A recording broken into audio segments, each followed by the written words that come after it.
آیت میں اصلاً انسان جب مرتا ہے اس وقت کیا صورتحال پیش آتی ہے اس کا تذکرہ ہے اور اس کی روشنی میں سمجھایا گیا ہے۔ ایک مومن مرتا ہے تو اس کی روح فرشتہ قبض کرتا ہے اور لے جا کر کے جہاں اس روح کو رکھنا ہے وہاں پہنچاتا ہے اور وہ ہے آسمان پر۔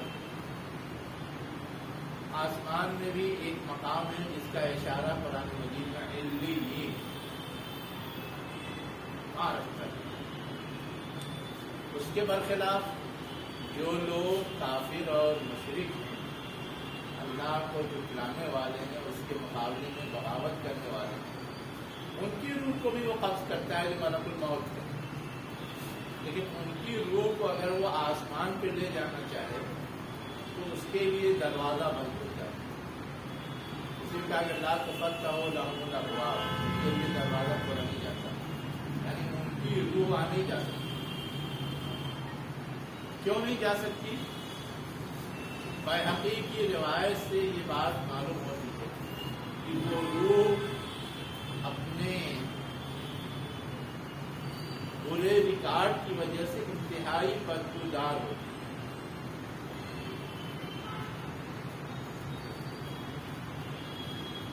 اب وہ بدبودار چیز جنت کے اعلیٰ مقام پہ نہیں پہنچائی جاتی کہ آگے سے اوپر آسمان پہ جنت کی، تو اب کہاں رکھی جائے؟ فرشتہ پوچھتا ہے اور اللہ کہتے ہیں کہ سب سے نچلی سطح جو ہو سکتی ہے وہاں سجین ہے، وہاں لے جا کر کے اس کو پھینک دو۔ اسی کی طرف اشارہ ہے کہ ان کے لیے آسمان کے دروازے، بلندی کے دروازے، جنت کے دروازے نہیں کھلتے۔ گویا اسی وقت سے اس کے خلاف اس کی سزا کی کارروائی شروع ہو جاتی ہے۔ ہم اور آپ عام طور سے یہ سمجھتے ہیں کہ قبر سے ہوتی ہے، لیکن قبر تو ایک ظاہری ٹھکانہ ہے، اصلاً تو قیامت کے دن جو حساب و کتاب ہوگا وہ اور ہماری موت کے بیچ کا جو ایک عالم ہے اس پورے عالم کو عالم برزخ کہتے ہیں، اور وہ قبر ایک سمبولک ہے۔ اس کے علاوہ بھی بہت ساری چیزوں کا ظہور ہوتا ہے، جیسے یہی بات ہے کہ روح لے جائی جاتی ہے اور پھینک دی جاتی ہے، روح لے جائی جاتی ہے اور علیین میں ڈال دی جاتی ہے، اور ڈھانچہ یہاں پڑا رہتا ہے، چڑھتا رہتا ہے۔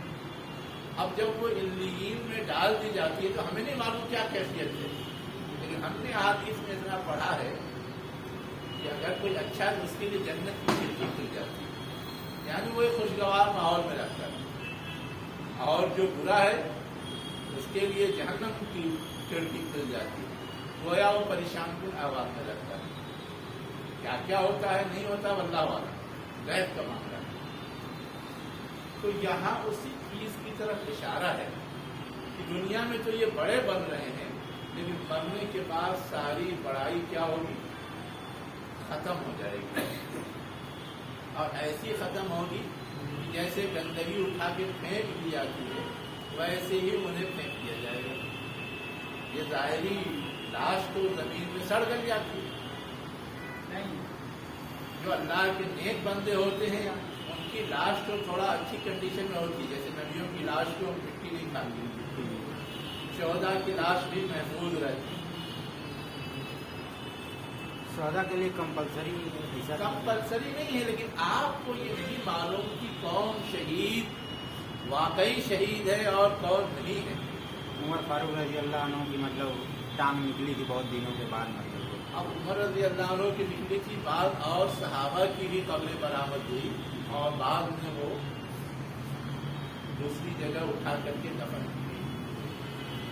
یہ ہے ریکارڈ۔ اب اس کے علاوہ ہم بظاہر یہ دیکھتے ہیں کہ کوئی جنگ لڑ رہا ہے، مارا گیا، جیسے حضور کا ایک غلام تھا، مارا گیا، لوگوں نے کہا شہید ہو گیا، اللہ کے رسول نے کہا وہ تو جہنمی ہے۔ نظام نامی غلام کہا کہ آپ بہتر جانتے ہیں، لیکن ہم نے تو یہی دیکھا आखिर क्यों वो जहन्नमी है? अल्लाह के रसूल ने बताया उसका सामान खोल के देखो, वो माल गनीमत से चादर चोरी की। बज़ाहिर तो वो शहीद हुआ, लड़ रहा था मुस्लिम फौज के दरमियान ही, लेकिन नीयत गड़बड़ थी, हरकत गलत थी, और उसको सजा मिलेगी। इसलिए किसी का बज़ाहिर हमारे नजदीक बहुत अच्छे ढंग पे मर जाना, ये इस चीज की गारंटी नहीं है कि हम सर्टिफिकेट दे रहे तो वाकई वो शहीद है। गारंटी तो असली दिलों का हाल अल्लाह ताला जानता है, वो जब कंसीडर करेगा तब।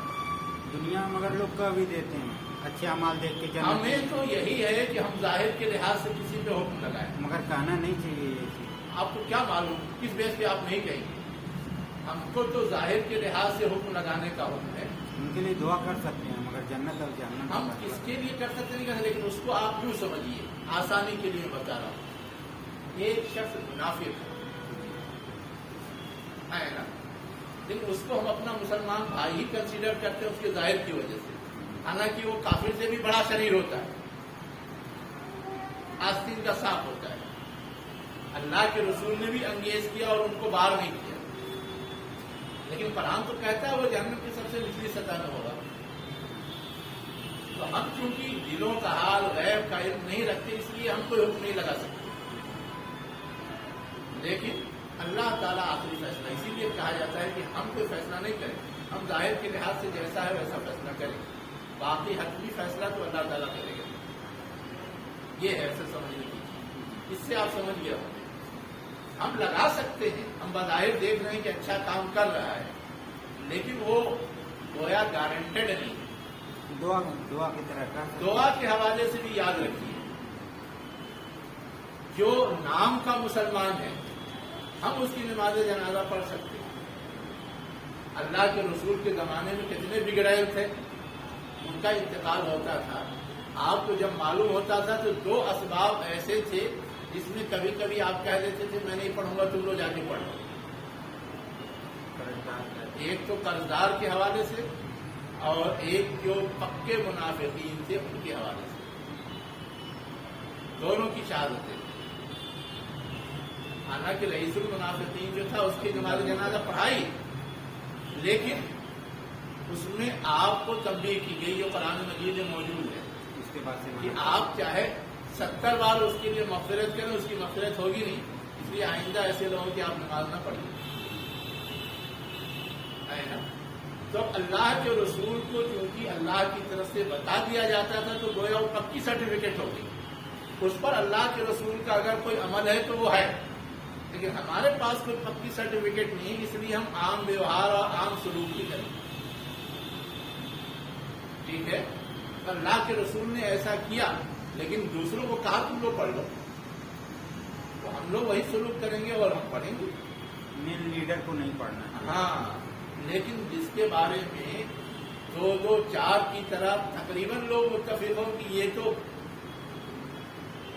गोया बिगड़ा ही है, जैसे आजकल है हमारे समाज में कितने मुसलमान बिगड़े हुए हैं, लेकिन उन्हीं मुसलमानों में से कोई ये कह देता है कि कुरान में आयतें निकालो, अल्लाह के रसूल की तौहीन करता है, नबूवत का दावा कर देता है, या कहता है कि मैं मर जाऊं तो मुझको हिंदुओं की तरह जला देना, जैसे दलवाई ने कहा था वसीम रिजवी। तो अब इन लोगों के बारे में तो एक कंसेंसस है, अब इनकी नमाज जनाजा पढ़ने को नहीं जाएगा। वो तो मुर्तद। लेकिन अब हमारे समाज और बगल में कितने बिगड़े लोग हैं, बहुत सारा उतार चढ़ाव रहता है, लेकिन वहां कोई नहीं कहता कि नमाज जनाजा नहीं पढ़ो। तो ये जो एक चीज है कि जिसपे कंसेंसस है, जिसके बिगाड़ को गोया देश निकाला ही दिया जा चुका है, उसकी बिल्कुल नहीं पढ़ी जाएगी। लेकिन जहां गुंजाइश है एक दर्जे में भी, 1 पॉइंट भी, तो वहां पढ़ी जा सकती है। किसी को अगर पसंद नहीं है तो ना पढ़े, पाबंदी नहीं है, लेकिन ये नहीं है कि गोया ये हुक्म दे दिया गया हो कि ऐसे लोग भी नमाज नहीं पढ़ेंगे। अल्लाह के रसूल खुद नहीं पढ़ते थे, लेकिन लोग कहते थे तुम पढ़ लो, तुम दफना दो। मौलाना खुद किसी वाले के लिए क्या है? तो किसी वाले के लिए मुनाफिकीन का जो मसला है, एक करके सवाल पहले एक हो जाए ना, तब दूसरा सवाल याद रखिए। हाँ, खुदकुशी का जो मसला है ये अल्लाह की नाफरमानी तो है, लेकिन क्या खुदकुशी के मसले पे ये कहा गया है कि वो काफिर और मुशरिक हो जाता है? अल्लाह का नाफरमान यकीनन है, अल्लाह ने खुदकुशी से मना किया है, लेकिन वो नहीं मान रहा है। लेकिन ये तो नहीं कहा गया कि वो काफिर और मुशरिक हो जाता है। तो काफिर और मुशरिक के लिए तो हम कोई दुआ नहीं कर सकते, लेकिन उसके अलावा कोई बड़ी से बड़ी गलती हो हम कर सकते हैं। एक शख्स ज़िना करता है, हम उसको इतना गलत समझते हैं कि खुद ही पत्थर मार मार के सबके सामने शहीद कर देते हैं, मार डालते हैं, जिंदा नहीं रहने देते, लेकिन उसके बावजूद उसकी नमाज़ जनाजा पढ़ते हैं। एक खातून को ऐसे ही मार डाला, उसका खून पड़ गया तो सहाबा ने लानत मलामत की। अल्लाह के रसूल ने क्या कहा? उसकी तौबा इतनी थी कि वैसी तौबा अगर बांट दी जाए मदीने के लोगों पर तो मदीने के जितने गुनहगार हैं सबका गुनाह माफ हो जाए। ऐसी मुखलिसाना तौबा थी। तो हम नहीं जानते हाल, इसलिए हम पढ़ सकते। अब किसी को आमादगी नहीं है, ना पढ़े, बाउंड नहीं। बड़े लीडर के लिए क्या है, जैसे कोई नामी बड़ा लीडर पर क्राइटेरिया नहीं। असल क्राइटेरिया क्या है? काफिर मुशरिक की नहीं पढ़ सकते, उसके अलावा किसी की भी पढ़ सकते हैं।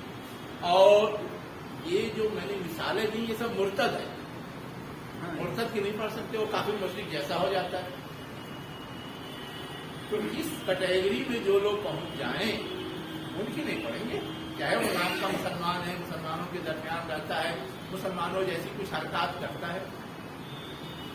आज के हालात ऐसे हैं, मतलब जी जी हाँ बोलिए। दीनदार है, नमाजी है, लेकिन वो तंजीम से सलीके, वो तंजीम से सलीके, हर एक मुनाफिक है।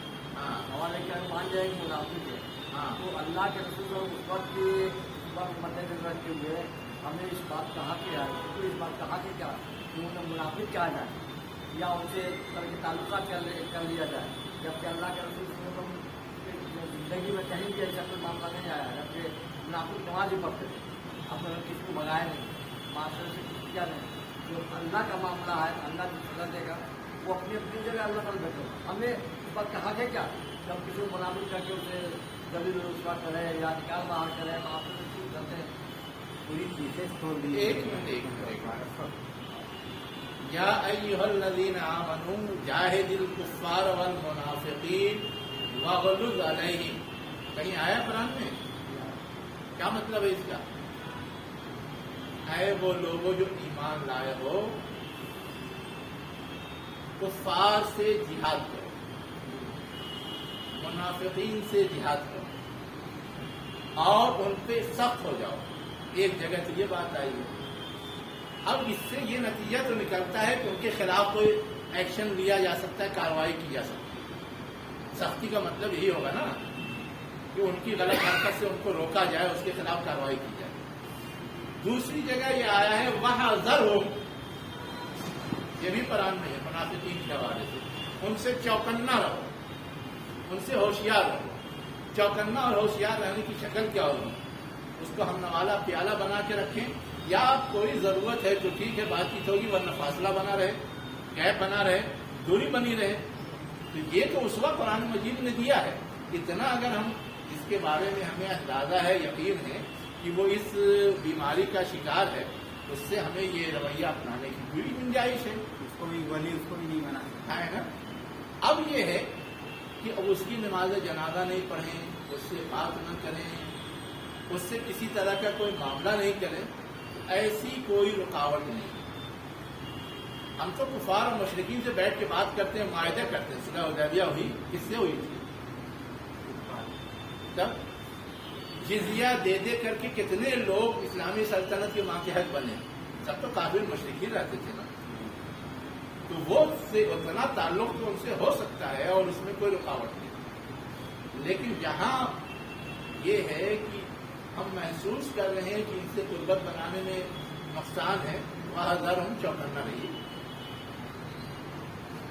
मैं ये कहना चाहता हूँ, जैसे बताए हम लोग मुसलमान हैं, नमाज भी पढ़ते हैं। हाँ कुरान ये कहता है कि हुआ हाँ समाज में आपस में भाई भाई, हाँ तो हम अगर उनके किसी ऐसे तंजीमों ताल्लुकात हो, शिया से हो, जमात इस्लामी से बोलने को के तरह भी सकता है, तो यह अपना तंजीम होता है, अरे ये तो मुनाफिक है, ये इसके साथ वो शिया से मोहब्बत करता है, वो उससे ताल्लुकात रखता है, वो ऐसे है वैसे है। मैं इस मसले में बोल रहा हूँ जो भी चल रही है वहाँ बोलिए तो ये सब समझता तो हूँ।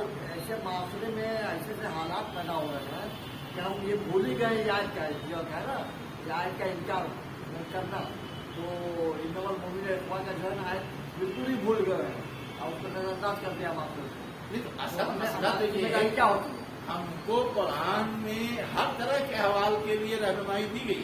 जी जहाँ कहा गया इन्नमल मोमिनून इखवा, जी वहीं आगे ये भी है कि अगर दो मोमिनों के ग्रोह आपस में लड़ जाएं, जी हाँ है या नहीं है, जी हाँ बिल्कुल तो उनके दरमियान सुलह कराओ। जी हाँ हाँ तो हमारे यहाँ कोई रगड़ा झगड़ा लड़ाई पाई जाती है मुसलमानों के दरमियान, तो उसको दुरुस्त करने और उसको सुलह कराने की कोशिश करेंगे।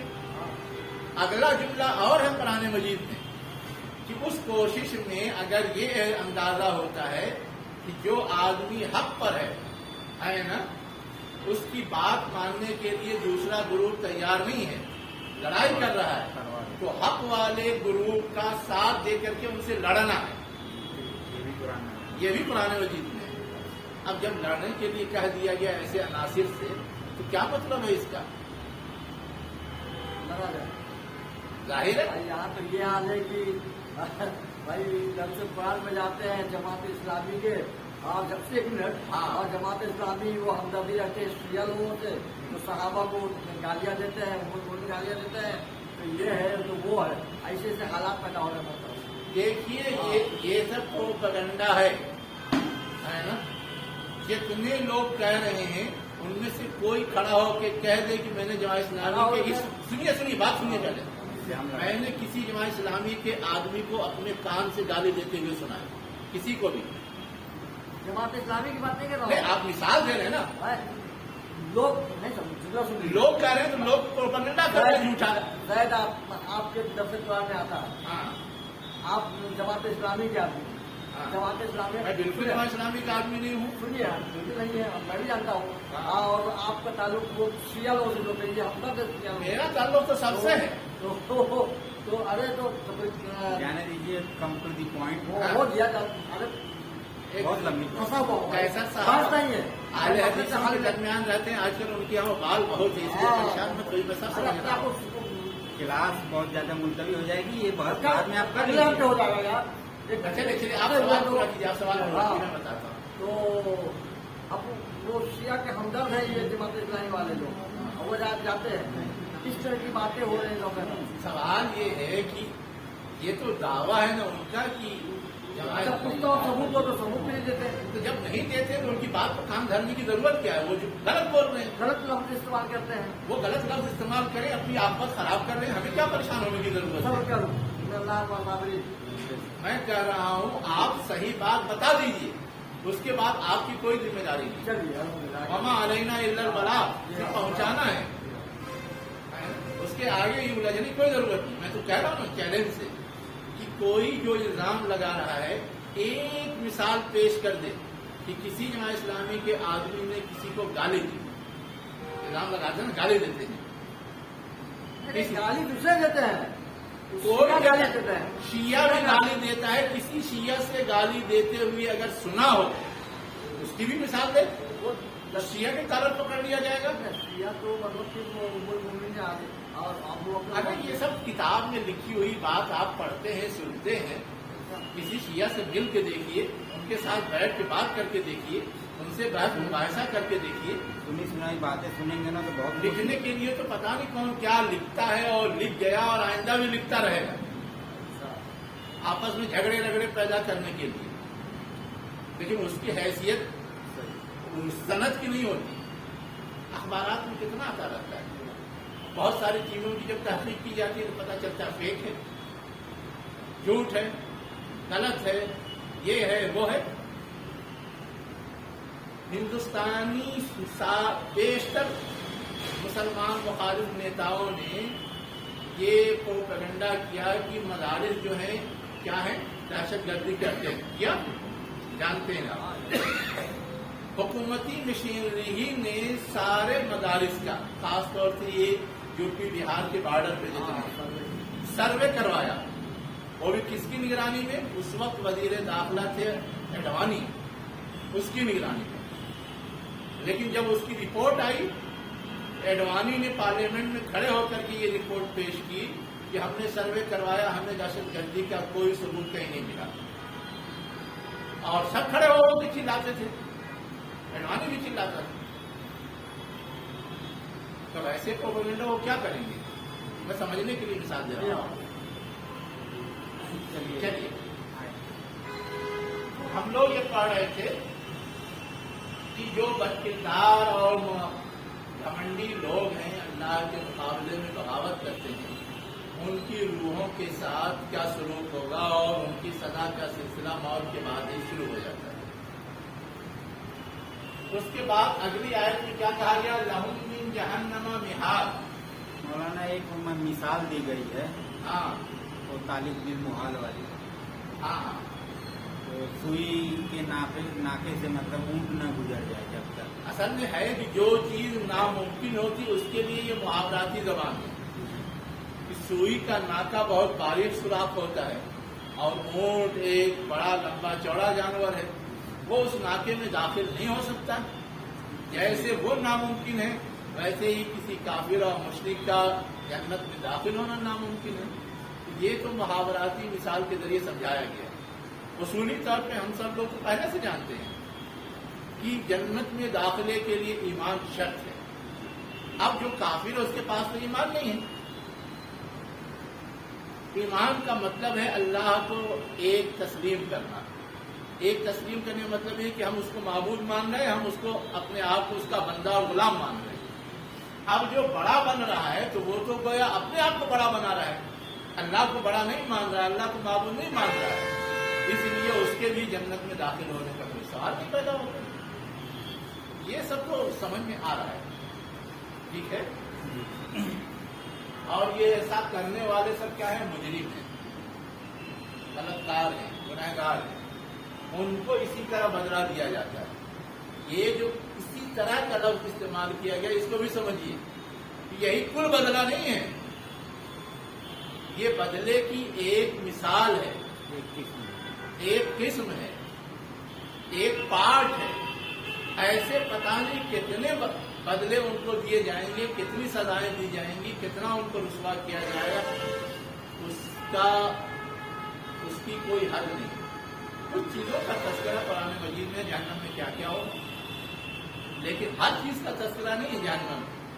جنت میں بھی ہم کو ملیں گی بہت ساری چیزیں، لیکن ہر چیز کا تذکرہ نہیں ہے، بس سمجھنے کے لیے چند مثالیں دے دی گئی، ورنہ کہہ دیا گیا کہ ایسی چیز ملے گی جس کا آپ کو خیال بھی نہیں آیا ہوگا،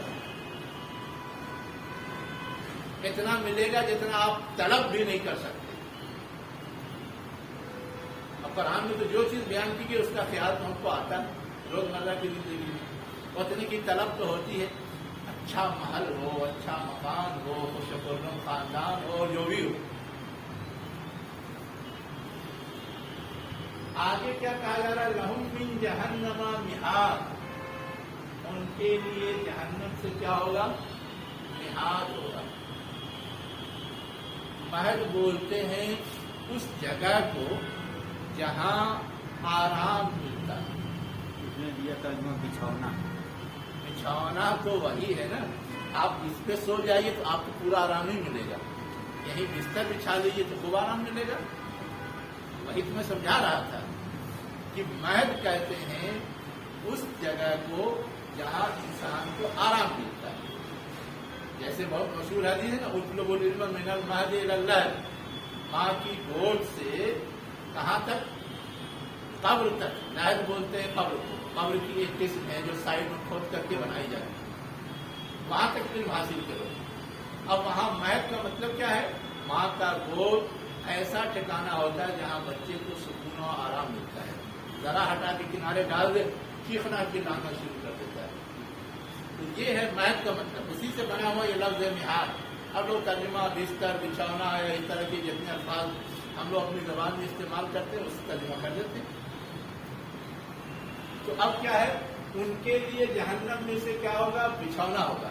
अब जहन्नम तो आग से भरी हुई है और तकलीफ दे चीज़ों से भरी हुई है।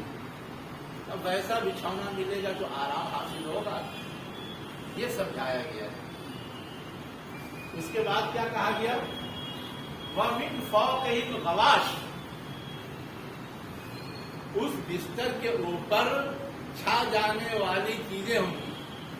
गाशिया माने होता है वो चीज जो ढक ले किसी चीज को, उसी की जमा है गवाश।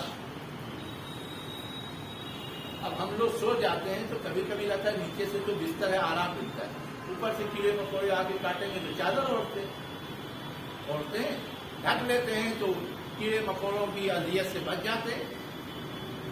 तो वहां भी बाहर से जो आग की लपट होगी वो तो परेशान करेगी। अब उससे बचने के लिए कुछ चाहें तो वहां भी उनको कैसी चीज मिलेगी, ऐसी चीज जो ढक ले।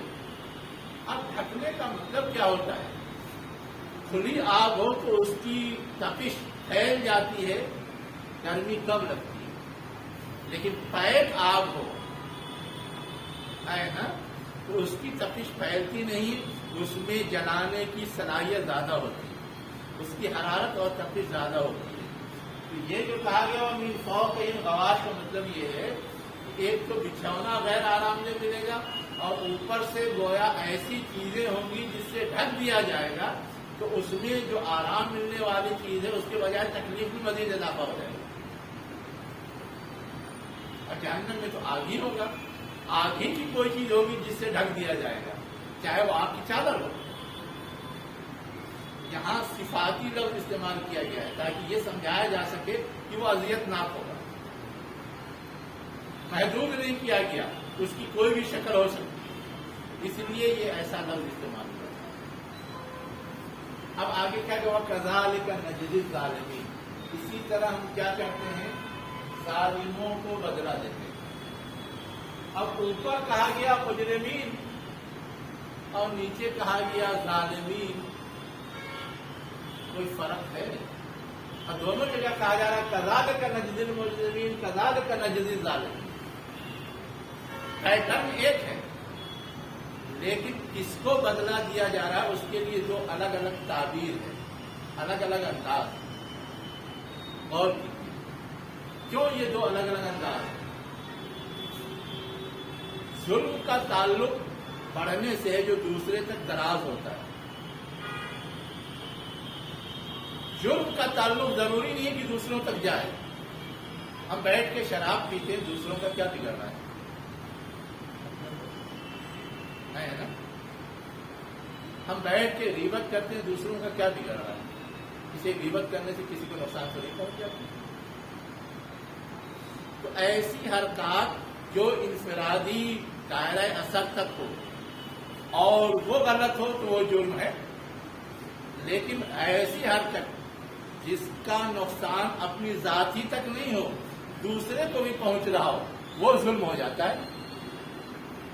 तो ये दोनों ताबीर असलन ये बताने के लिए है कि गलती और कोताही या गलत हरकत अपनी शख्सियत से मुताल्लिक हो, जात से मुताल्लिक हो, या गलत हरकत और गलत काम दूसरों को नुकसान पहुंचाने वाली हो, दोनों सूरतों में वो सजा का मुस्तहिक है और दोनों सूरतों में उसको सजा दी जाएगी।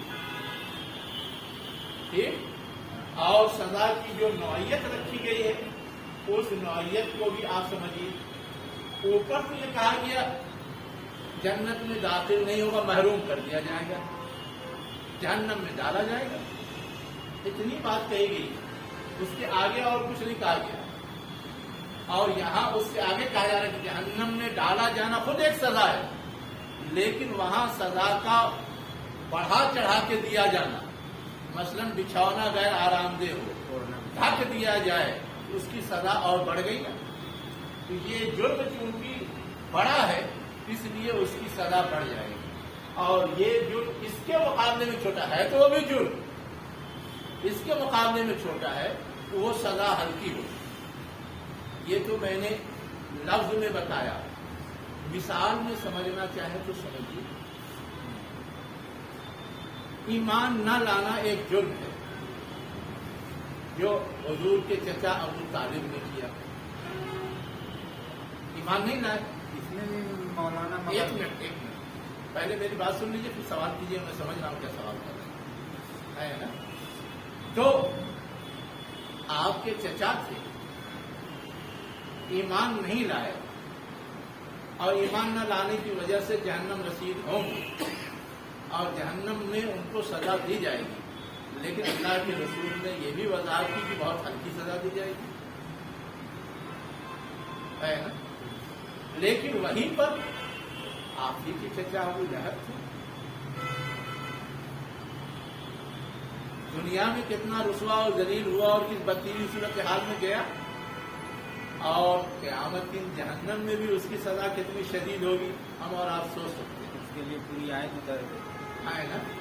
اور ایسی سزا اور بدنامی کی قرآن میں ہمیشہ کے لیے اس کو یادگار بنا دیا گیا، اور وہاں بھی دیکھیے تعبیر کا انداز کیا ہے، تبت یدا ابی لہب وتب ما اغنی عنہ مالہ وما کسب سیصلی نارا ذات لہب، ہے ان قریب وہ داخل ہوگا ایسی آگ میں جو شعلہ مارتی ہوگی، نارمل آگ نہیں ہوگی، ہے؟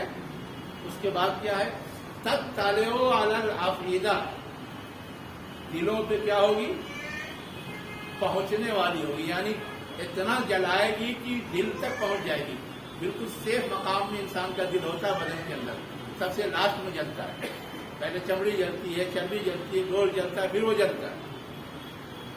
آگے کیا کہا گیا، فی امد ممددہ، ایسے ستونوں میں جو پھیلائی ہوئی ہوگی۔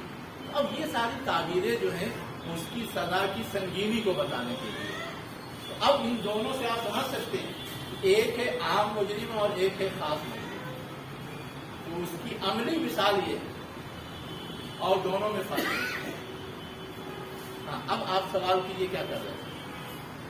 ابو طالب کے اوپر شیعہ کا مطلب موقف کوئی دوسرا ہے کہ مطلب وہ ایسا ایمان نہ لانے کا، آپ تو سنی مطلب بولتے ہیں کہ ایمان نہیں لائے، اور وہ لوگ ایسا نہیں مانتے ہو۔ ٹھیک ہے، تو فیصلہ تو قیامت کے دن ہوگا نا۔ جی، اگر ہم اس بارے میں کوئی ججمنٹ نہ کریں فرق کیا پڑے گا؟ وہ کس دلیل کی بنیاد پہ کہتے ہیں اللہ جانتا ہے، ہم کس دلیل کی بنیاد پہ کہتے ہیں ہمیں معلوم ہے، ہمارے پاس احادیث کی سند ہے، وہ جس بنیاد پہ کہتے ہیں وہ احادیث کے اندر ہے کیا کہیں، اگر ہے اور ہمیں اطمینان ہوتا ہے تو ہم سوچ سکتے ہیں، اس لیے قرآن و سنت تو ہمارے لیے حجت ہے، دلیل ہے۔ لیکن اگر ان کے پاس کوئی حدیث نہیں، صرف خیالی بات ہے، ہمارے عقیدت کے کچھ بھی کہہ دیتے ہیں۔ اب عیسائیوں نے ہمارے عقیدت کے تو عیسیٰ علیہ السلام کو خدا بنا دیا، مریم علیہ السلام کو خدا بنا دیا، جبریل علیہ السلام کو خدا بنا دیا، اس کی کوئی حیثیت تھوڑا نہ ہوگی۔ تو ان کے پاس کوئی اگر ہے دلیل تو پیش کریں، سمجھ میں آئے گا تو سوچیں گے، لیکن اگر نہیں ہے تو جو ہمارے پاس پختہ دلیل ہے ہم اپنی رائے اسی کی بنیاد پر رکھیں گے، باقی ہم اس کے لیے لڑنے جھگڑنے نہیں جائیں گے، قیامت کے دن اللہ تعالیٰ ہے فیصلہ کرنے کے لیے۔ ہو گیا جی، اور کچھ؟ اب اس کے بعد آگے جہاں کفار و مشرکین اور شریروں کا تذکرہ ہو رہا تھا، آگے اہل ایمان کا تذکرہ ہے، کیا ہے؟ والذین آمنوا وعملوا الصالحات، وہ لوگ جو ایمان لائے اور نیک عمل کرتے ہیں، لا نکلف نفسا الا وسعها اولئک اصحاب الجنۃ هم فیہا خالدون۔ اس جملے کو بھی رہنے دیجیے، جو لوگ ایمان لائے اور عمل صالح کرتے ہیں وہ لوگ جنتی ہیں اور وہ اس میں ہمیشہ رہیں گے۔ گویا ایمان لائے نیک عمل کیا تو سرٹیفائیڈ ہو گیا کہ ہاں جنت کے مستحق ہیں، ٹھیک؟ اور جنت میں ان کو انعام کوئی تھوڑا موڑا نہیں ملے گا، ہمیشگی کا جنت ملے گا، ہمیشہ اس میں رہیں گے۔ ایک چیز چند دن کے لیے ملے اور ایک چیز پرماننٹ ملے، دونوں میں فرق ہوتا ہے، وہ سمجھایا گیا ہے۔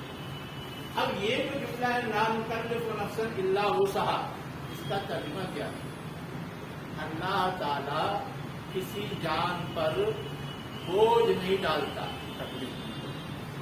मगर उसकी ताकत पर। कितना? उसकी ताकत पर। यानी अल्लाह ताला ने जितनी हिदायत और तालीमात दी हैं वो ऐसी हैं कि उस पर अमल दरामद किया जा सकता है। इंसान की कुव्वत और ताकत से ऊपर नहीं है कि कोई बड़ा लोड उस पर डाल दिया गया है, ये तो उसका मतलब है। लेकिन यहाँ जिस सियाक में आया है वहाँ उसका मफहूम एक दर्जा और आगे बढ़ जाता है। मुतालबा क्या है? ईमान लाओ। मुतालबा क्या है? नेक अमल करो। अब ईमान लाने और नेक अमल करने में कहीं कोई कोताही रह जाती है, कहीं कोई कमी रह जाती है, तो उस कमी और कोताही को अल्लाह ताला नजरअंदाज करेगा। छोटी छोटी है और अगर बड़ी है तो उसकी थोड़ी सजा दे करके फिर उसको जन्नत में पहुंचा देगा, जो हम लोग जानते हैं। ये जुमला असल यही बताने के लिए आया है कि ईमान और अमले सालेह में भी 100% मार्क्स जरूरी नहीं है। अगर 90% भी है बशरी कमजोरियों की वजह से, तो भी वो जन्नत का मुख्तहिर होगा और जन्नत में हमेशा हमेशा रहेगा। ठीक है? तो उसका मफहूम एक कदम आगे ये भी जाता है कि कोई काम वो नहीं कर सका अपनी किसी कमजोरी की वजह से या किसी सूरत हाल की खराबी की वजह से, अल्लाह ताला उस पर मुआवजा नहीं करेगा। मसलन 5 वक्त सारे एहतमाम के साथ नमाज पढ़ना है, अब नमाज में तो खड़े होकर पढ़ना है। बीमार हो गए, खड़े होकर नहीं पढ़ा तो नमाज की क्वालिटी तो कम हो गई ना। नमाज में पूरी तरह करते, लेकिन अभी हमको याद ही नहीं है, थोड़ा सा याद है, थोड़ा सा पढ़ लेते, नमाज तो हो जाती, लेकिन क्वालिटी तो उसकी कम हो गई। तो जिस वक्त आपको थोड़ा याद है उस वक्त आप उतने ही के मुकल्लफ हैं। जब ज्यादा याद हो जाएगा तो ज्यादा के मुकल्लफ हो जाएंगे, लेकिन जब तक थोड़ा याद है उस वक्त तक अल्लाह माफ कर देगा। लेकिन आप पे ये लाजिम है कि आप ज्यादा याद करें। इस फर्क को समझने की जरूरत है। तो ये जो जुमला बीच में आया ला नुकल्लिफु नफ्सन इल्ला वुसअहा, इस सूरत हाल को समझाने के लिए जुमला मुतरज़ा के तौर पे आया है कि यहाँ भी ये नहीं कि 100% मार्क्स होंगे तो पास होंगे, थोड़ा अगर कम हुआ तो पास नहीं होंगे। इतनी रियायत रखी। जैसे हम और आप जानते रोजा तो रखना है, लेकिन अब भूल चूक हो जाए, खा ले तो रोजा नहीं होता। जानबूझ के नहीं होना चाहिए, जानबूझ के करेंगे तो नहीं होगा, सजा दी जाएगी। बल्कि एक रोजे के बदले 60 रोजा रखवाया जाएगा, वो भी बिला गैप, मुसलसल इतनी सा सजा दी जाएगी। लेकिन वाकईतन अगर आप भूल करके खा गए हैं कोई सजा नहीं, इसलिए कि भूलना हमारी कमजोरी है। ऐसी सूरत में हम एक काम नहीं कर पाते हैं तो उतना अल्लाह ताला ने नजरअंदाज कर दिया है। ये है समझाने के लिए ला नुकल्लिफु नफ्सन इल्ला वुसअहा। ठीक है? अब उसके बाद आगे क्या कहा गया? किसी जन्नत में दाखिल कर देगा, इतना ही नहीं है, जो चीज इंसान की खुशी और इंसान के सुकून में खलल डालने वाली है उससे भी उसे बचाएगा। क्या करेगा उसके लिए? वनज़अना मा फी सुदूरिहिम मिन ग़िल्लिन, निकाल बाहर करेंगे हम जो कुछ उनके सीनों में है, मिन ग़िल्लिन, कीना और बग़्ज़ में से। दुनिया में तो रहता है कुछ न कुछ, अब जन्नत में भी रहेगा तो क्या होगा? मुंह खुला रहेगा, खुशगवार जिंदगी गुजार सकते हैं। जैसे यहाँ मुंह खुला रहता है तो खुशगवार जिंदगी गुजरती है। इसलिए अल्लाह ताला उसको भी जन्नत में पहुंचाने से पहले निकाल बाहर करेगा, ताकि जन्नत में सब एक दूसरे के साथ खुश और खुर्रम रहे, कहीं कोई उनकी खुशी में रुकावट ना आए। तजरी मिन ताहतिहिमुल अनहार, उनके नीचे क्या होंगी? नहरें जारी होंगी। वक़ालुल हम्दुलिल्लाहिल्लज़ी, और उस वक्त वो कहेंगे तमाम तारीफ और शुक्र किसके लिए है? अल्लाह के लिए है, जिसने हमें इसकी रहनुमाई की। इसकी का मतलब सीधे रास्ते की या जन्नत के रास्ते की। वमा कुन्ना लिनहतदिया, और हम खुद से हिदायत पाने वाले नहीं थे। اللہ نے انتظام کیا، رسول بھیجا، کتاب بھیجی تو ہدایت پانا آسان ہو گیا، اور اگر نہیں بھیجتا تو ہمارے لیے ہدایت پانا مشکل تھا. یہ اظہار کریں گے لولا ان ہدانا اللہ، اگر اللہ نے ہمیں ہدایت نہ دی ہوتی، رہنمائی نہ کی ہوتی. اور اس کی مزید وضاحت ہے، لقد جاءت رسول ربنا بالحق، ہمارے پاس ہمارے رب کے رسول آئے حق کے ساتھ، صحیح بات کے ساتھ، سچی بات کے ساتھ. اس لیے ہم کو ہدایت ملی اور ہم اس انعام کے مستحق قرار پا گئے. اس کے بعد کیا کہا جا رہا ہے؟ وَنُودُوا، اور پکارا جائے گا. کون پکارے گا یہاں بتایا نہیں کیا، لیکن آیا ہے جمع کا صیغہ. اللہ کی طرف سے پکار ہوگی یہ نہیں مانا لیا جا سکتا. وہاں کام دھام دیکھنے والے فرشتے ہوتے ہیں اللہ کے انتظام میں، تو فرشتے ہی مراد لیا جا سکتا ہے. اور لوگوں نے کہا کہ فرشتے نہیں، کون فرشتہ پکارے گا یہ بھی وضاحت نہیں. اللہ تعالیٰ نے ڈیفائن کر رکھا ہوگا جس فرشتے کو وہ اپنا یہ آواز لگائے گا. کیا آواز لگائے گا؟ ان تلکم الجنۃ اورثتموها بما کنتم تعملون، کہ یہ جنت ہے جس کے تم وارث بنائے گئے ہو. وارث بنانے کا مطلب کیا ہوتا ہے؟ میری ججمانی ہے، کوئی نہیں لے سکتا. میرے باپ سے مجھے ملا ہے، کوئی دخل نہیں دے سکتا. حقدار بول سکتے. ہاں، قانونی حقدار. وہی کہا جا رہا ہے کہ یہ جنت ہے جس کے تم وارث ہو، یعنی قانونی حقدار ہو. کوئی تمہارے اس وراثت میں دخل اندازی نہیں کر سکتا، کوئی تم سے چھین نہیں سکتا، کوئی اور دعویٰ لے کے کھڑا نہیں ہو سکتا.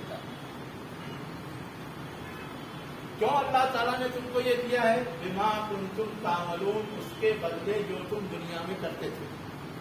ہمارے عمل کے بدلے یہ بدلہ دیا جا رہا ہے. کیا معلوم ہوا؟ کسی اقرار کافی نہیں ہے. جنت ملے گی تو اس میں نیک عمل کا دخل ہے. ٹھیک ہے. دوسری بات ایک اور ہے جو اس سے آگے کی ہے، یہاں پر نہیں لکھی ہوئی ہے لیکن بعض لوگ سوال کھڑا کر دیتے ہیں، اس لیے اس کو بھی سمجھنا ضروری ہے. ایک بہت مشہور حدیث ہے، اللہ کے رسول نے کہا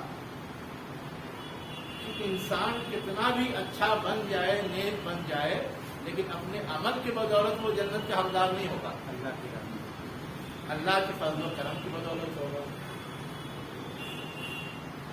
تو اب اللہ کے رسول تو یہ کہہ رہے ہیں کہ عمل کے بدولت جنت نہیں ملے گی، اللہ کے فضل کے بدولت ملے گی. یہ تو اس آیت سے ٹکرا جا رہا ہے.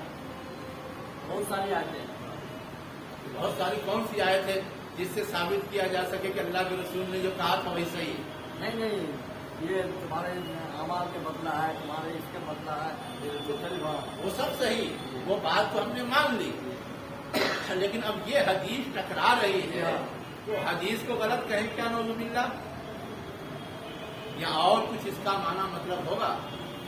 کوئی اگر سوال کر دے گا تو جواب کیا دیں گے؟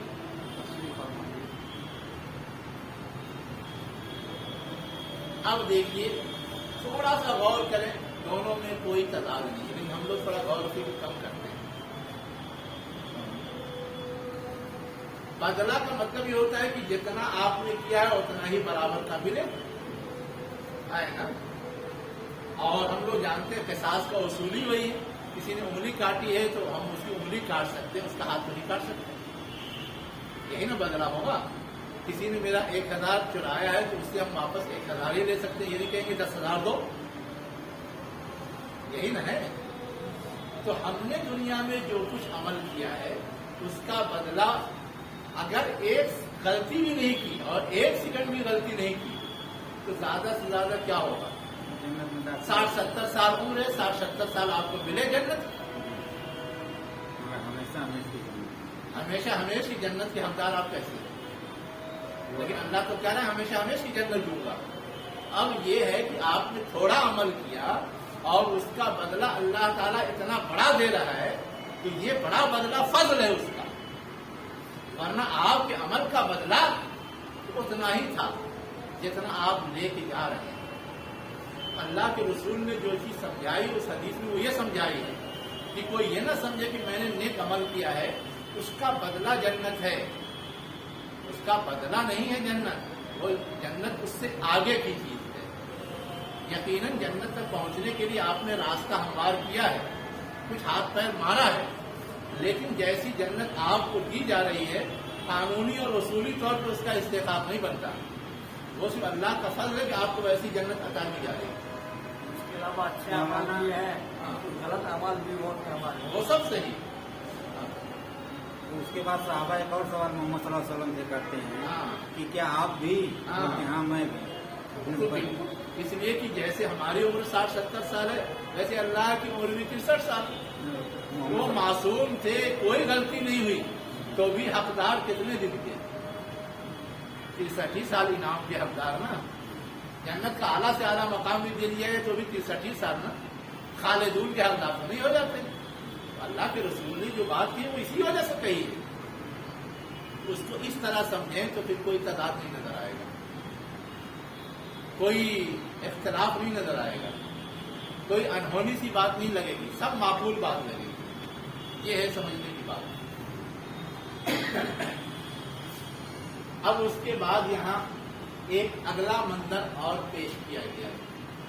اگلا منظر کیا ہے کہ جس نے نیک کام کیا جنت میں چلا گیا اور جس نے برا کام کیا جہنم میں چلا گیا، لیکن جس کا پلڑا برابر ہو گیا، نیکی اور برائی ایکوریٹ ہو گئی، اب وہ کہاں جائے؟ ایک سوال ہے نا، آپ لوگوں کو ججمنٹ دینا ہو تو کیا کریں گے؟ آرام کے مقام پہ مطلب کہ جن لوگوں کو جنت میں بھیجا گیا ان کے ساتھ ناانصافی نہیں ہو جائے گی، کسی نے کم کیا تو بھی ویسی جنت پا رہا ہے، جن لوگوں نے زیادہ کیا تھا کہیں گے یہ تو ان کے ساتھ ظلم ہو رہا ہے۔ میں نے ڈاکٹریٹ کیا ہے، میری تنخواہ 1 لاکھ، انہوں نے ڈاکٹریٹ نہیں کیا، ایسے ماسٹر کورس کیا ہے، ان کی تنخواہ تو 1 لاکھ نہیں ہونی چاہیے۔ اگر 1 لاکھ دی جائے گی تو لڑیں گے کہ نہیں؟ آپ ہی بتائیے۔ جنت میں ویسے مقام ہے نا اس پر؟ وہ ہیں، لیکن اس کے باوجود اس مقام پر لے جایا جائے جہاں کا ابھی اس کے پاس ویزا نہیں ہے۔ جنت میں جانے کا ویزا تو یہ ہے کہ نیکی بڑھنی چاہیے نا، فاما من ثقلت موازینہ فہو فی عیشۃ راضیہ، بھاری ہونا چاہیے نا، ابھی تو برابر ہے، بھاری کہاں ہوا؟ قرآن میں تو اشارہ ہے نا، بھاری نہیں ہوا۔ ہاں آسان راستہ تو وہی ہے، ہم محنت نہیں کریں، ہم کوشش نہیں کریں، ہم توقع نہیں کریں، بس اللہ کے رحمت کے بھروسے سوئے رہیں، آسان راستہ وہی ہے۔ تو اس منظر کو اب یہاں جو اس ایشو کو آگے کی آیات میں چھیڑا گیا ہے۔ کیا کہا گیا؟ ایک منظر کے انداز میں یہ بات سمجھائی گئی، جنت والے جہنم والے کو پکاریں گے اور کہیں گے کہ ہم نے تو پا لیا وہ جس کا ہمارے رب نے ہم سے وعدہ کیا تھا، اب تک صحیح جیسا وعدہ تھا ویسا مل گیا۔ فَهَلْ وَجَدْتُمْ مَا وَعَدَ رَبُّكُمْ حَقًّا، کیا تم نے بھی وہ چیز پا لی جس کا تم سے وعدہ کیا گیا تھا صحیح؟ جو غلط کر رہے ہیں ان سے تو یہی تھا کہ تم کو جہنم میں ڈال دیا جائے گا، تم جہنم میں ڈال دیے گئے، وہ بھی کہیں گے ہاں ہم جہنم میں ڈال دیے گئے اور اتنی ہی سزا ہمیں مل رہی جتنا ہم نے کیا ہے۔ اب اس بیچ میں ایک آواز لگانے والا، اذان دینے والا، پکار کہنے والا پکارے گا بینہم، ان کے درمیان، فأذن مؤذن بینہم، پکارے گا۔ کیا پکارے گا؟ ان لعنت اللہ علی الظالمین، کہ اللہ کی لعنت ہو ظالموں پر، یہ پکارے گا۔ گویا جہنمی کے لیے لعنت کا اعلان کرے گا، لعنت کا اظہار کرے گا۔ کون کرے گا یہاں نام نہیں لیا گیا، لیکن ظاہر ہے کہ وہ جنتیوں یہ ملائکہ میں سے ہی ہوگا، ٹھیک، اس لیے کہ انہیں کو بہت سارے کام سپرد کیے ہوئے ہیں۔ اب وہ لعنت کیوں بھیجی جائے گی ان ظالمین پر، اسے آگے گنایا گیا ہے کہ وہ ظالم وہ اس وجہ سے ہیں کہ وہ روکتے ہیں اللہ کے راستے سے، اور یبغونہا عوجا، اور اللہ کے راستے میں ٹیڑھ چاہتے ہیں، یعنی اللہ نے جو بتا دیا اس کو الٹ پھیر کرتے رہتے ہیں، اس میں تبدیلی کرتے رہتے ہیں، اس میں الٹا سیدھا کرتے رہتے ہیں، جیسے اہل کتاب نے کیا۔ وہم بالآخرت کافرون، اور وہ آخرت کی کہتے ہیں منکر تھے۔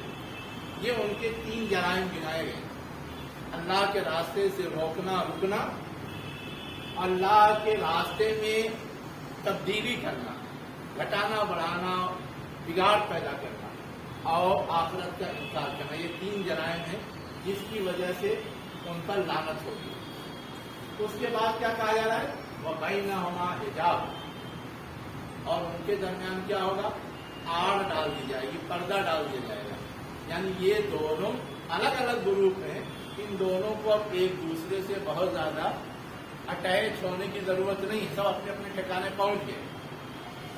یہ بات صرف اس لیے کہلوائی گئی، اس کے ذریعے دونوں نے اعتراف کر لیا کہ ہاں ہم نے جیسا کیا ویسا پایا، اللہ کی طرف سے کوئی زیادتی نعوذ باللہ نہیں ہوئی کسی کے ساتھ، اس لیے یہ بات یہاں رکھی گئی۔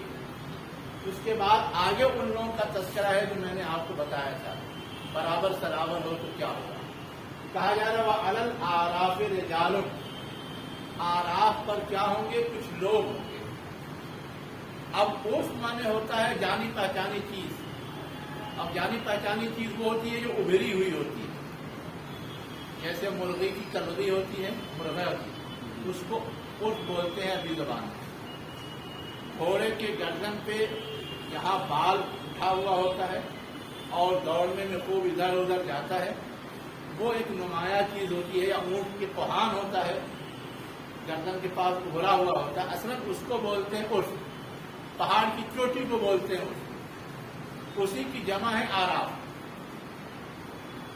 اب یہاں پہ کیا کہا جا رہا ہے؟ وَعَلَى الْأَعْرَافِ رِجَالٌ، ابھری ہوئی جگہ میں کچھ لوگ ہوں گے، جو لوگ ہوں گے انہیں کو اصحاب آراف کہا جاتا ہے، ابھری ہوئی جگہ والے۔ اب ابھری ہوئی جگہ عموماً جب 2 پارٹ بنایا جائے تو بیچ کی دیوار ابھری ہوئی جگہ ہوتی ہے، اسی لیے یہ بیان کیا جاتا ہے کہ کچھ لوگ دیوار پر ہوں گے، وہ دیوار جنت اور جہنم کے بیچ میں ہوں گے، ہے نا۔ لیکن یہ صرف ایک قیاسی بات ہے، یہاں دیوار کا لفظ نہیں آیا، لیکن نمایاں جگہ کا لفظ آیا ہے۔ اب نمایاں جگہ کی شکل دیوار بھی ہو سکتی ہے، کوئی اور شکل بھی ہو سکتی ہے، پہاڑی بھی ہو سکتی ہے نا۔ کیا کہا جا رہا ہے؟ کُلًّا بِسِیمَاہُم، وہ ہر ایک کو پہچانتے ہوں گے اس کی نشانیوں سے۔ دنیا میں جیسے ان نشانیوں سے پہچانا جاتا ہے ویسے وہاں بھی پہچانے گے۔ وَنَادَوْا أَصْحَابَ الْجَنَّةِ، اب جو لوگ یہاں ابھری ہوئی جگہ پہ ہوں گے وہ جنت والوں کو پکاریں گے، جنتیوں کو پکاریں گے، ان سلام علیکم، پکار کر کے کیا کریں گے؟ جیسے دنیا میں سلام کرتے تھے ویسے سلام کریں گے اور ان سلامتی کی دعا دیں گے۔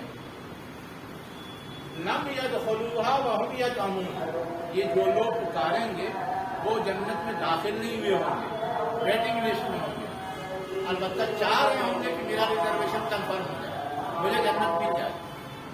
اسی کو کہا گیا وهم يطمعون، وہ لالچ کر رہے ہوں گے، وہ خواہش رکھ رہے ہوں گے۔ تمام معنی لالچ ہوتا ہے اردو میں بھی، وہی عربی میں بھی ہوتا ہے۔ اب اس کے بعد آگے ایک چیز اور کہی جا رہی ہے، وَإِذْ صُرِفَتْ أَبْصَارُهُمْ، اور جب ان کی نظریں پھیر دی جائیں گی، یعنی جنتیوں سے بات تو ہوگی، اب دوسرے سائڈ دیکھیں گے تو جہنمی نظر آئیں گے۔ اسی کا جب ان کی نظریں پھیر دی جائیں گی، اب یہ ہے کہ کوئی بدبودار علاقہ ہے، کوئی آگ لگی ہوئی ہے، دھواں اٹھتا ہوا ہے، ادھر کون نظر کرتا ہے خود سے؟ لیکن اللہ تعالیٰ ان کو دکھانا چاہتا ہے کہ اچھا ٹھکانہ کیسا ہے، برا ٹھکانہ کیسا ہے، حالات ایسے پیدا کیے جائیں گے کہ وہ ادھر نظر کریں یا فرشتے ان کو نظر پھرا دیں گے، گھما دیں گے۔ یہاں واضح نہیں ہے لیکن یہ ان کی نظر پھیر دی جائے گی، حالات ایسے پیدا ہو جائیں کہ پھر جائیں، ادھر نظر نہ رہے ادھر ہو جائے۔ تلقاء اصحاب النار، جہنمیوں کی طرف ان کی نظر پھیر دی جائے گی، आलू उस वक्त जब वो जहन्नमियों को देखेंगे तो कहेंगे, क्या कहेंगे? रब बना, हमारे रब, ला तजअलना मअल कौमि ज़ालिमीन, ये जो जालिम लोग हैं जहन्नम में डाले गए हैं उनके साथ हमें ना बना, इससे हमें बचा दे। ये दुआ है। ये रुकू यहीं पे खत्म होता है, लेकिन ये जो वेटिंग लिस्ट वाले हैं इनका तस्करा अभी अगले आयात में भी कुछ है, जिसका खुलासा ये है कि जब सारे लोगों का फैसला हो जाए तो आखिर में इनका फैसला हो और अल्लाह ताला अपने फजल से उनको जन्नत में दाखिल होने का आर्डर दे देगा, वो जन्नत में जाएंगे। ये इसमें से कोई जहन्नम में फिर नहीं जाएगा? नहीं, कोई जन्नत में नहीं जाएगा, सब जन्नत में सब जन्नत में जाएंगे। तो वहां अल्लाह का फजल काम कर रहा होगा, उनका अमली इस्तेकाम नहीं। वहां भी वही है कि फजल से वो जा रहे हैं, अमल की बुनियाद में, अमल की वजह से तो ब्रेक हो गए, बीच में फंस गए, अगर माना जाए एक हद तक तो उस बात का तस्करा आगे है। और भी कुछ बातें हैं, हम लोग वहां जब पहुंचेंगे तो उसको पढ़ेंगे। अब यहाँ पर हमें 4-5 बातें समझ में आई जो खुलासे के तौर पे समझ लें और 10 खत्म हो जाएगा। सबसे पहली बात क्या समझ में आई कि जो लोग अल्लाह के नाफरमान हैं, दुनिया ही से उनकी सजा का सिलसिला शुरू हो जाता है। मरते ही उनकी रूह के साथ सिज्जीन को पहुंचाया जाना, बदबूदार हो जाना वगैरह वगैरह, अल्लाह के करीब न जाने देना, आसमान पे न जाने देना, ये सब जो इजहार है वो असल में इसका इजहार है। बाकी हिसाब किताब क़यामत के लिए। दूसरी चीज ये बताई गई कि जैसे जराइम हो वैसी सजा है। जुर्म का लेवल अगर महदूद है तो सजा महदूद, जुर्म का लेवल अगर हाई है तो सजा हाई। जो दूसरी चीज समझ में आती है जो कदालिक नज़्ज़िल मुजरिमीन और कदालिक नज़्ज़िल ज़ालिमीन मैंने बताया था। तीसरी चीज जो है वो ये है कि इंसान एक पुरसकून और खुशगवार जिंदगी के लिए जिन जिन चीजों की चाहत रखता है, जन्नत उन सबसे पूर्ण होगी। एक तो जन्नत पाप होगा, इसीलिए उसको जन्नत कहा जाता है। पाप में जितनी तरह की चीजें होती हैं, फल सबसे ज्यादा मरगूब होता है, होगा, नारे होंगी वगैरह वगैरह। लेकिन उसके अलावा और जो मिली जुली जिंदगी होती है और उसमें किसी तरह की कोई परेशानकुन बात ना हो, वो माहौल भी उनको प्रोवाइड किया जाएगा, वगैरह वगैरह सारी चीजें। फिर ये कि जो कुछ दी जाएगी वो सब गारंटेड होगी, इस्तेहकाक उनका होगा, वो उसके वारिस होंगे वगैरह वगैरह सारी चीजें परमानेंट होंगी। ये सब उसकी कुछ तस्वीर खींच दी गई। ये तीसरी बात है। चौथी बात यह है कि जो कुछ भी अल्लाह की तरफ से बतौरे बदला होगा वो सही है या गलत, पाने वाले खुद एतराफ करेंगे। गोया उसमें कोई भेदभाव नहीं हुआ होगा, कोई कमी बेशी नहीं होगी, किसी के साथ बेइंसाफी नहीं होगी, अदल के सारे तकाजे पूरे किए जाएंगे। और आखिर में क्या बताया गया कि जो इंतहाई मुजरिम हैं उनके करतूत क्या क्या होते हैं। 3 चीजें गिनाई गई। अल्लाह के रास्ते से रुकना और रोकना, अल्लाह के रास्ते में फेर या तब्दीली करना और आखिरत का इनकार करना। अब तब्दीली करने का अगर आज के अहवाल पर इंतबाह करना चाहे तो बताऊं मैं, अल्लाह ने इंसान के लिए तो ये कानून दिया है, लेकिन अब यहाँ लोग अपने अपने कानून बना रहे हैं। अल्लाह ने कहा कि मर्द औरत मिले तो निकाह के जरिए मिले, वरना ना मिले, गलत है। और ये क्या कानून बना रहे हैं? Living relationship, living with relationship, बगैर निकाह के मिलिए। अब ये जब वो वजह है नहीं, अल्लाह के रास्ते में टेढ़ पैदा करना, टेढ़ा चाहना, इसके नुकसान कितने ज्यादा हैं। वैसे ही यकसा सिविल कोड, हर एक के लिए कानून एक जैसा होना चाहिए। इस्लाम ने तो इतनी लचक रखी है कि जरा हालत बदले अलग हो। تو اب یہ جو ایک ایسا قانون بنانا چاہتے ہیں وہ چیز بھی اللہ کے دیے بتائے ہوئے راستے سے ہٹ کر کے اس میں چینج کرنے میں مترادف ہے. تو آج کے احوال پہ تدبیر دینی ہو تو اس طرح سے ہم ریلیٹ کر کے جوڑ کر کے سمجھ سکتے ہیں. اور آخری بات یہ ہے کہ اللہ تعالیٰ انصاف کے تقاضوں سے بڑھ کر کے نوازنے والا ہے. جنتیوں کو بھی نوازے گا اور جو ویٹنگ لسٹ والے ہیں ان کو بھی نوازے گا. وآخر دعوانا ان الحمد للہ رب العالمین.